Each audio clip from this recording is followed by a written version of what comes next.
Welcome to Something More with Chris Boyd.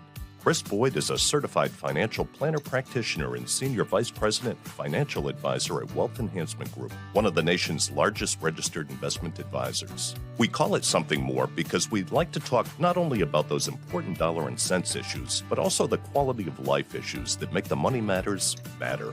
Here he is, your fulfillment facilitator, your partner in prosperity, advising clients on Cape Cod and across the country. Here's your host, J. Christopher Boyd. Welcome to the program. Thanks for being with us. I'm Chris Boyd. I'm here with Jeff Perry and Russ Ball. We're of the AMR team at Wealth Enhancement Group, and glad to have you with us for another episode of Something More with Chris Boyd. We like to talk about not only those important dollar and cents issues, but also those quality of life issues that make the money matters matter. And so we were talking, before we get started, we're going to talk about a variety of things today. Pensions a little bit more. We had some follow-up thoughts after our last episode. We started talking about, hey, we should have talked about this. And then we'll talk a little bit about some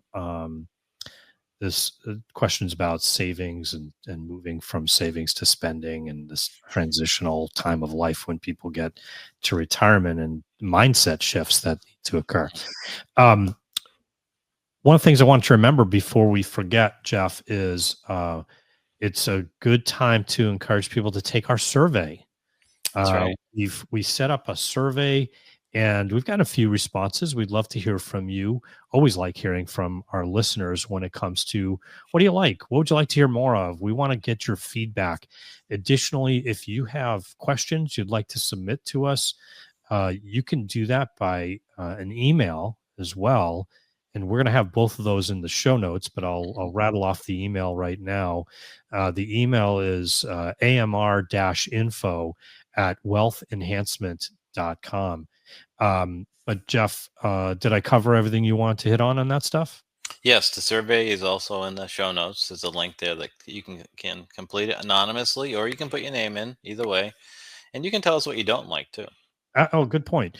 And if you would, we very much appreciate it. It's important for people to do the stars, like and share and follow and all that kind of stuff. Yep. So we get a greater extension of our audience so it can help other people find us. So if you can help us out that way, we always appreciate it.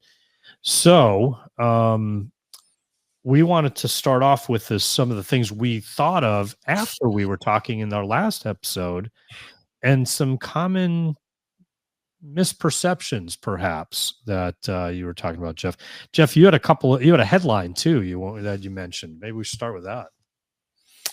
So, it's kind of like putting the punchline before the joke. Oh, sorry. Okay, never mind. I think we should start with Russ telling us about something that he's been reresearching. Okay. Yeah. Go for it, Russ. So this is the conversation that came about after the recent episode. Basically, I have a family member who was a teacher in Texas, and she has since switched jobs. And the question is, what's going to happen? Is she going to get Social Security? Is she not? And then also, similar to what we were talking about last time, she thought once she's done teaching, she has to take the pension as soon as she hits a certain age. And obviously, we found out she could wait to take the pension. So, Jeff, I know you had some thoughts right off the bat on that situation. I got excited when you told me because you did. because Chris and I, before the previous podcast, had talked about a situation where someone had the same assumption, and maybe I'm mischaracterizing your relative. But the assumption of I have a public pension or I'm working for a public pension, therefore I don't pay Social Security in some states. Some states you do. Right. So we're talking about important states. to make that distinction that not all states work the same way when you work in the public sector. That's right. So Massachusetts and Texas, apparently, where your relative may be, I'm slowly identifying them, do not pay Social Security because they pay into a state pension. And too many people in that situation say, well, I'm not paying in and I'm getting a pension. Therefore, I won't be able to collect Social Security. Right. That's the premise. And as I said in the last episode opening, it depends. Yeah. And so It's not really necessarily the case, right? it's not an all or nothing, right? So if you graduated from high school or graduated from college and your first job was a public employee and you spent your entire career in a state that doesn't collect Social Security on public employees, and you retired as a public employee and you never contributed to Social Security, you are not going to collect Social Security, Right. right? Yeah. But so the opposite side is if you collect a public pension in a state that did not take Social Security and you had 30 years of substantial earnings paying into Social Security. So, for the example of someone who just worked maybe 10 years in the public sector, got a small pension, but most of their life, 30 years, in this other extreme example, you were paying into Social Security, you get your full Social Security and the full pension that you're entitled to. In the middle of that, so if you qualified for Social Security, meaning you got Just to say 10 years of with a 40 quarters. 40 quarters, it doesn't have to be 10 consecutive years, but if you qualified So over part-time wages at the McDonald's when you were a kid, right, and then maybe some working work through experience college, as an adult, right, yeah, and then maybe even in retirement you had some before you turned on your Social Security, all that kind of stuff. or maybe after Maybe your after. public life, you went back to the Right. public sector, right? So if you get your 40 quarters, you are entitled to some Social Security, and people can get their benefits, earnings and benefit statements on the Social Security website. They have these reports they used to send everybody, but now you have to log in and create an account, and you can view whether or not you're entitled. And so once you get the 40 quarters, you're entitled to some Social Security. However, your Social Security will be diminished by something called the windfall provision, right? Yeah. And so if you are elimination provision, yep. Thank you. If you are less than 30 years of substantial earnings in Social Security, your Social Security will be reduced by a maximum amount of $558 this year. That's indexed for Social Security. But so your Social Security can be reduced by up to $558. So that's kind of the baseline, but there's a sliding scale in the middle of that. So if you start with the foundational principle that you qualified for Social Security, you get that minimum 40 quarters, and you have some public pension, and you have some Social Security, kind of a mix, maybe a half and half. The amount that your Social Security will be reduced by, the windfall reduction, is based on a sliding scale. So between 18 years of substantial earnings and 30 years of substantial earnings, the amount is reduced for each year, 18 and above, and so forth, till you get to no reduction at 30 years. So it depends on, in your relative situation, is first of all, did they qualify for Social Security? Do they have the minimum 40 quarters? And if they do, how many years of substantial earnings they have will be the formula on how much of a reduction to their Social Security it'll be. Got it. Yeah. Well, So I need to figure out. Well, I'll let her know, and that's definitely helpful. I think by the time she's done working completely, when she retires, that'll be the case where she has, at least over 10 years. I don't know the exact amount, but no, that's definitely good news. Well, it's complicated, right? I mean, that is a little bit complicated. You did a great job explaining it, Jeff, but it's still, I'm sure people listening were going, huh? what? Could you say that bit again? Right. Yeah. So it is complex. And anyway, certainly Jeff or I can be a resource if you need help in that process. Don't hesitate to reach out. We've got a great team here to be a resource to you. Yeah, and so many people. So a lot of public employees retire before they would be collecting Social Security, and they have these part-time jobs that might give them enough substantial earnings that those years actually matter to reduce the amount of the reduction in Social Security. So if you think about it early, like this relative sounds like they might be doing, There might be some planning to do, like, well, you know what, if you work 5 more years in the public sector after you can be collecting your pension, but before you start collecting Social Security, that can make a big difference to the amount of Social Security that you end up with for the rest of your life. So Right. it's not a all or nothing. It's this formula. It's very complicated to someone who's never dealt with it before, but this is something that we deal with a lot of clients, and it just takes a little bit of discussion about your specific circumstances to give you a better answer. All right, so is it time for the punchline? Yes. So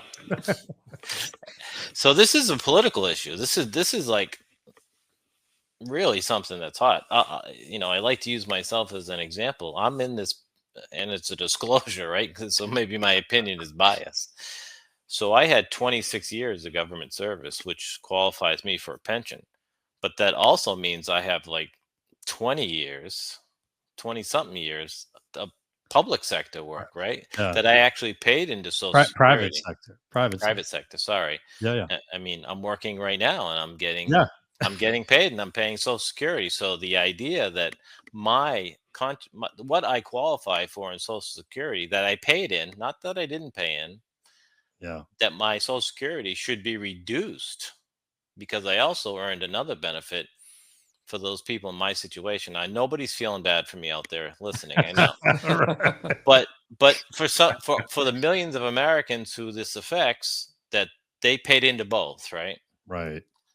The thought of having one reduced because you get the other, which you also paid into, is a political issue, as you can see. So there's been efforts in Congress for decades now Yes. to get rid of the windfall elimination provision, right?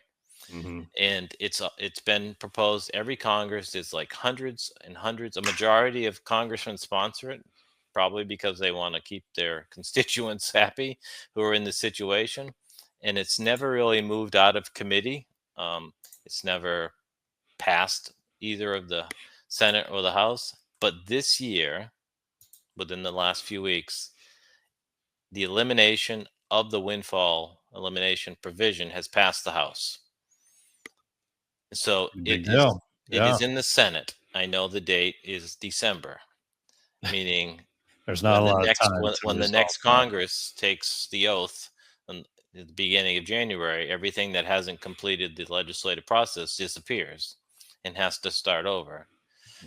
So whether or not that was a political move by the House to allow House members to say, I voted for it, it's not my fault, call the senator, or whether the senator will add, the senators will add to that and say, let's pass it and send it to the president. Let's put it on him.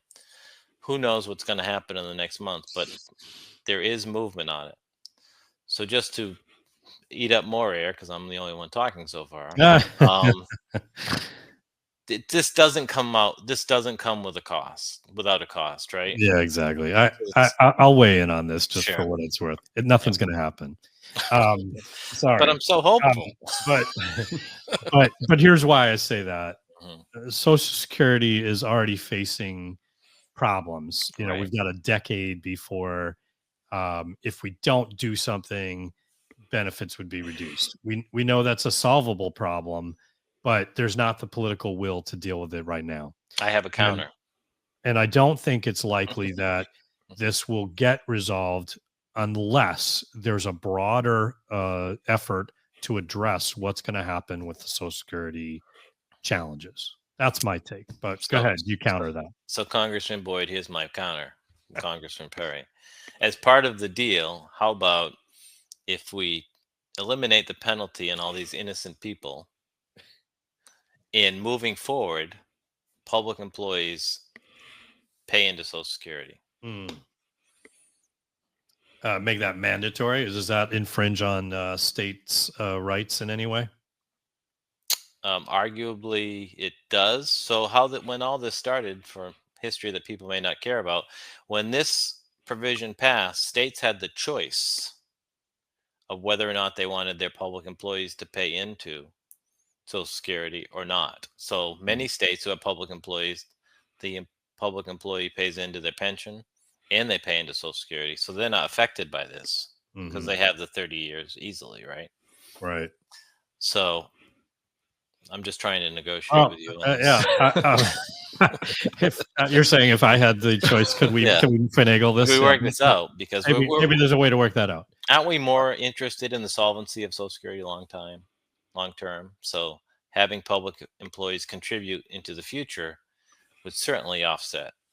It gives you additional contributors, but it also gives you additional benefactors, doesn't it? In terms of the benefit impact.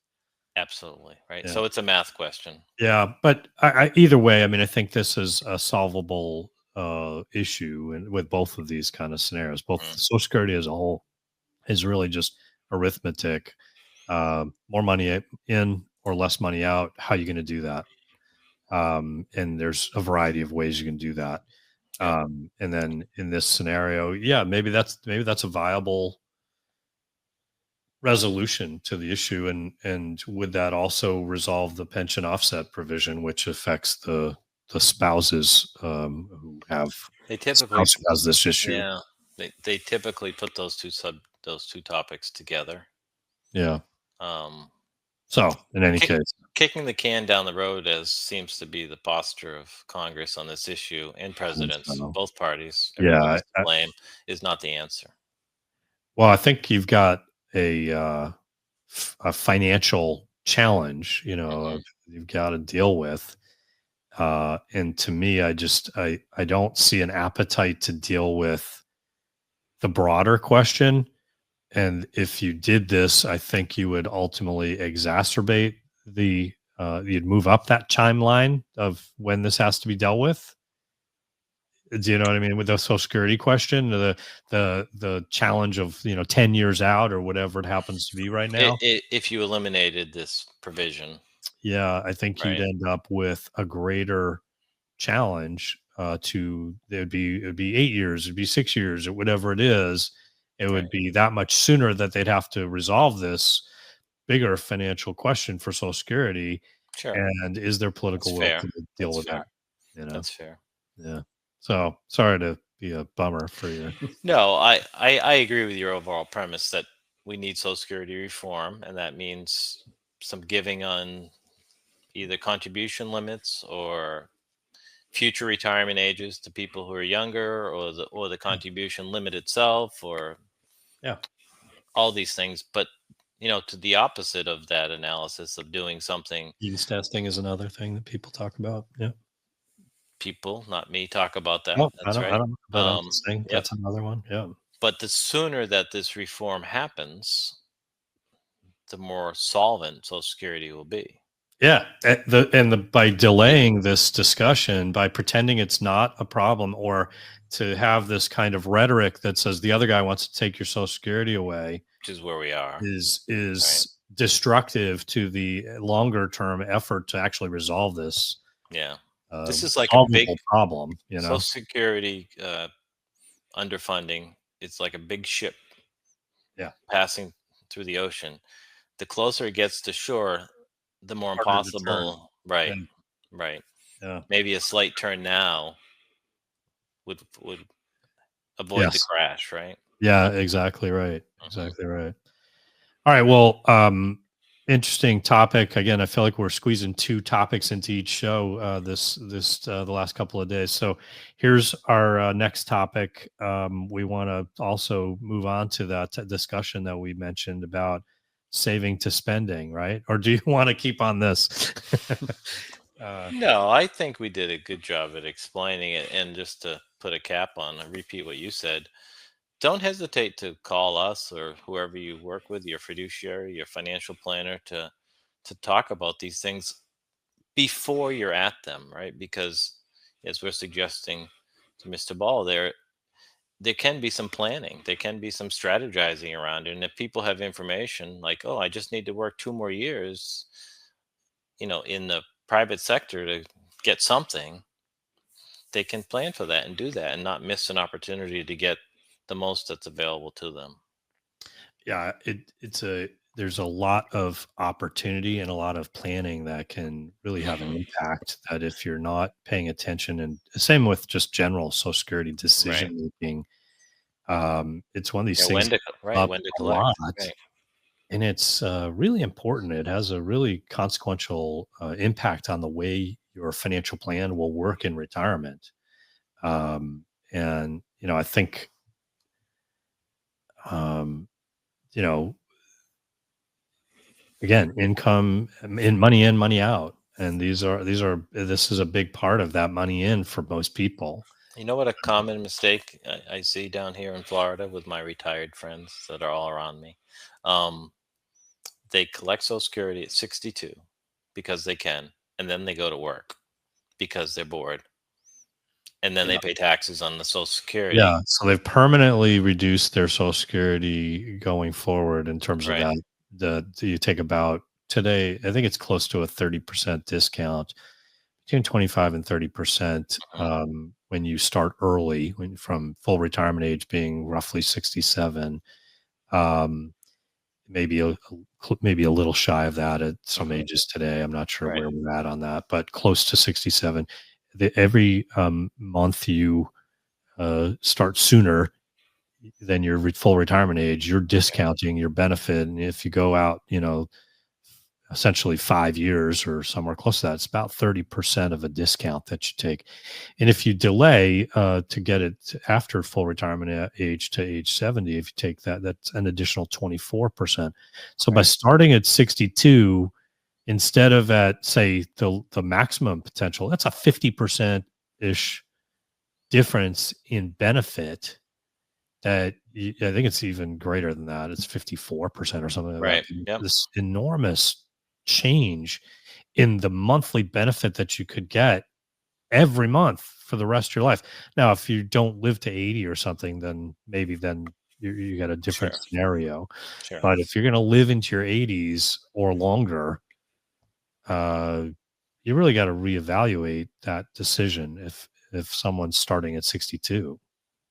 And if you're working and collect Social Security, which is actually what I'm seeing, then they're paying taxes. Explain that. Yeah, what you end up, if you make more than 19,000 or something. I think it's 20 something right now, but yeah, you end up being essentially losing your Social Security benefit, or a significant part of it. Or a significant part of it. So why would you do that? Because they're bored. No, I mean, I would just start it sooner is what I'm saying. Right. So this all goes into this decision. Like, it's not just, I can have it now, I should take it. What else are you doing? Are you working? How's your lifespan? All these things that we talk about all the time. So get some help, get some guidance. Yeah. Well, and this goes into this question of saving and spending, right? It does. You want to tee up that article, or just talk about the concepts behind it? Sure. Something we see with our clients, and so I certainly see with my retired friends again, is that transition to being retired, not working in this case, usually, meaning you're not accumulating anymore, right? When you're in your 30s, 40s, 50s, maybe 60s, you're accumulating assets, you're investing, you're thinking about your future, and then you kind of stop that. So you're done accumulating, you've walked away from that, and you have a plan, hopefully, and it's a good plan, and you made all these decisions that we talked about with pensions and Social Security. So now you're into this distribution phase or spending phase where you get to hopefully enjoy life and do what you want and spend all that or some of that money that you saved. And people struggle with spending the money that they saved for the purposes of retirement. It really is a change in focus in a lot of ways, right? So this is this notion of frugality, if you will, the notion of trying to, accumulate.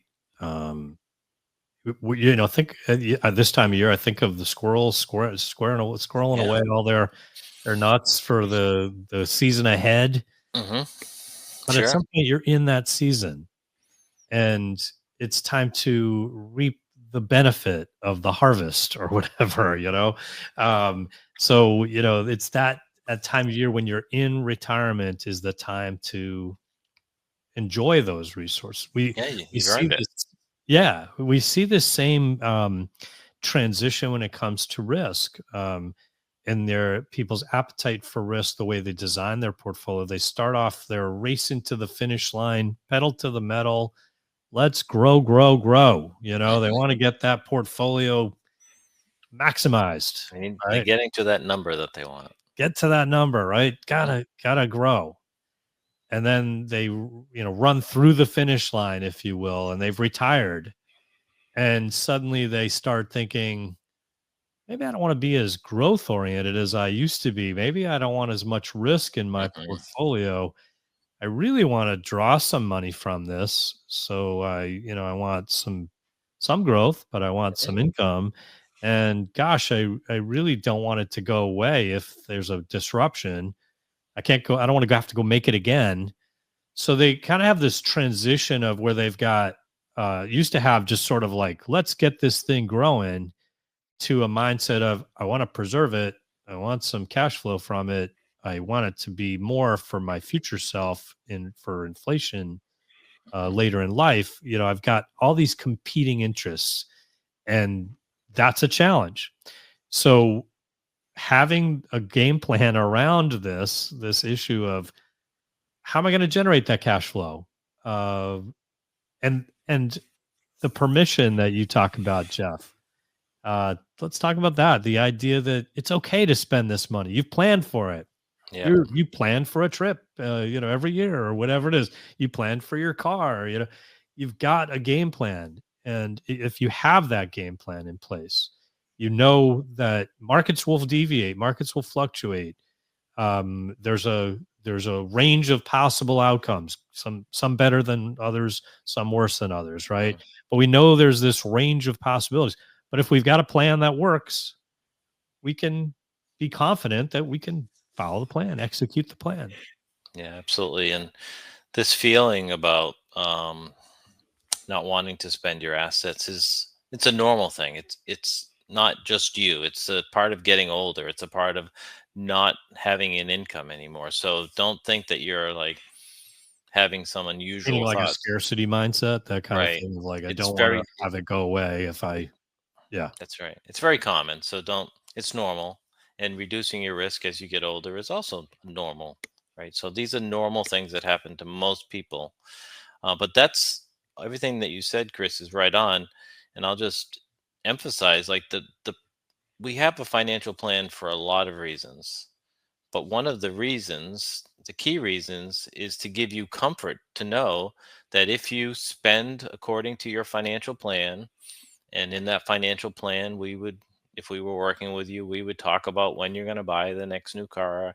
Do you need any home repairs? Are you any major gifts in retirement? What's your travel budget?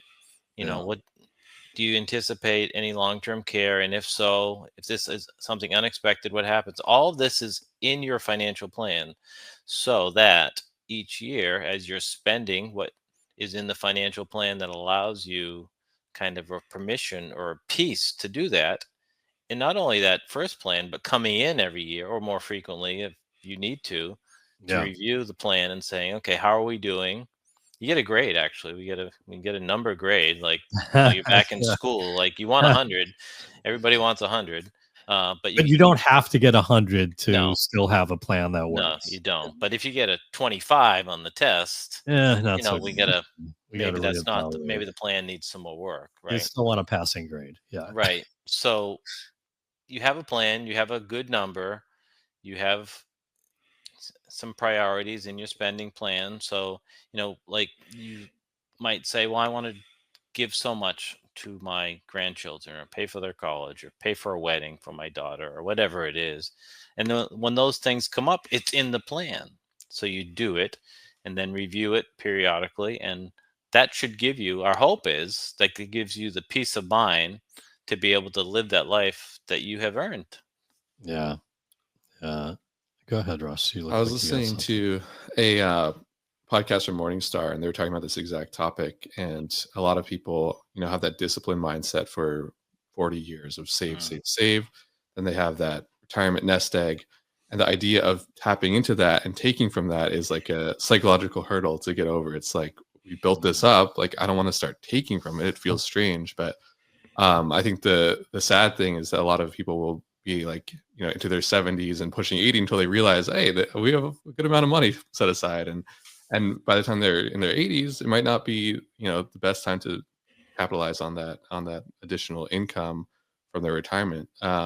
Well, it's a good point. I mean, when you think about one's capabilities, one's physical level of activity and so forth, there is a natural decline, right? That we're not quite as physically capable due to chronic, illnesses and whatever chronic conditions that do often emerge as we age into our 80s and 90s, if we should be so blessed, right? Right. So, retirement typically starts somewhere in the 60s or 70s, right? So people want to then take advantage of those opportunities while they have their health and abilities to do some of those things like the travel and whatnot. That's a good point. Yeah, some of those bucket list items might not be. You might not want to hike the Appalachian Trail at 85, right? Yeah, I mean, maybe you do, and that's maybe you do if you can, but not everyone has that capacity, right? Right. You may miss the moment if you don't plan well and take advantage of that. If you're so concerned about scarcity and the using money in a way that you might say, can I afford it? Jeff, you talk about this a lot with clients, and you talked about it on the show before, but it's worth repeating that clients sometimes need permission. Right. Talk about that. Yeah, and it's not.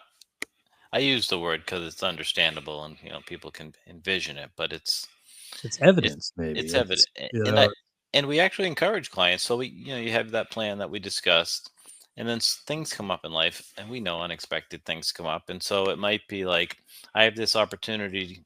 There was a recent conversation on a client. I had this opportunity to go away for a month to a foreign country. And I don't, it's not in my financial plan, this expenditure, this single expenditure. Right. What do you think? Right. And then you model it out.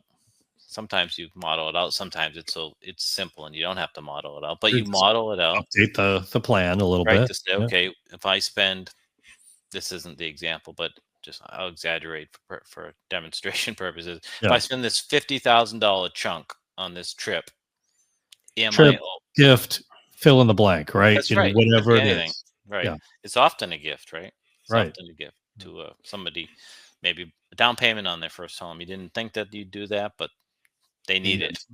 It's the dream car that you never got to get when you were younger, or I don't know, fill in the blank, whatever your thing is. I just turned 70 and I really need that Corvette, right? Yeah, whatever it is. Yeah.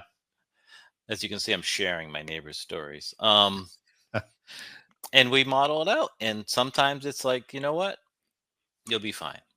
You have permission. We don't say that, but that's what it is to them. Yeah, I have permission. It's like, yes, the plan works, and it can give you permission. It's not that we're giving you permission. Exactly. Thank you. That's a better way to say it. It's that you can feel a sense of confidence that, okay, I can do this thing that I want to do, but I also want to be responsible with my financial future. And this gives you the confidence, the permission you seek yourself to say, is this a prudent thing to do? And you can evaluate, is it or is it not? And if the outcome gives you an outcome that has a high degree of confidence that you're still going to have a sufficient amount of resources to meet your needs for maybe an assumed lifespan that might be longer than you might even expect, and the answer still is you're in good shape. Yep. Then is it permission? It's not us giving you permission or anything like that. Right. It's just the idea that thank you. You can feel confident that this is something you can do, that you want to do.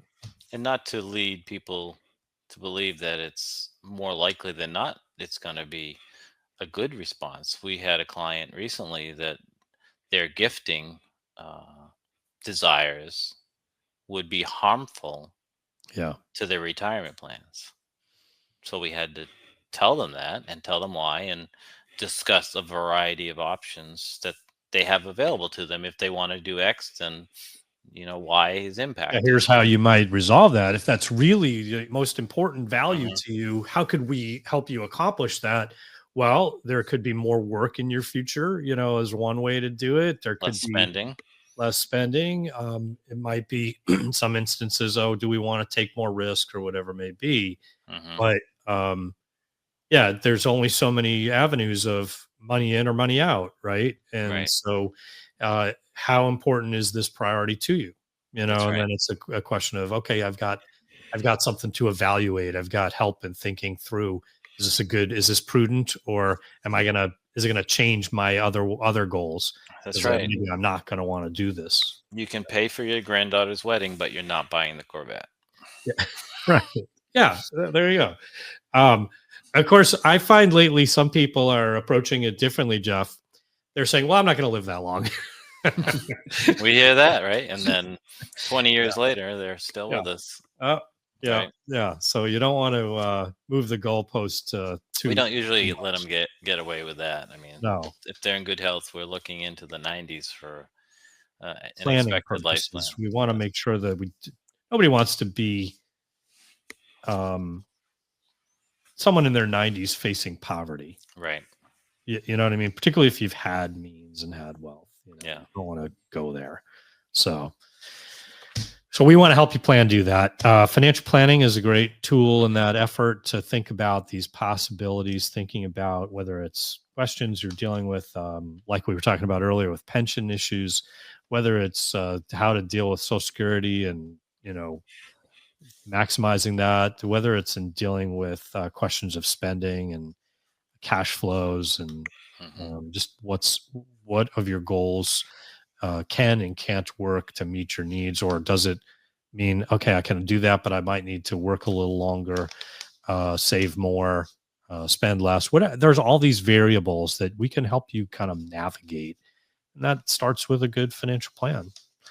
And of course, hand in hand with that is the idea of how your portfolio is managed.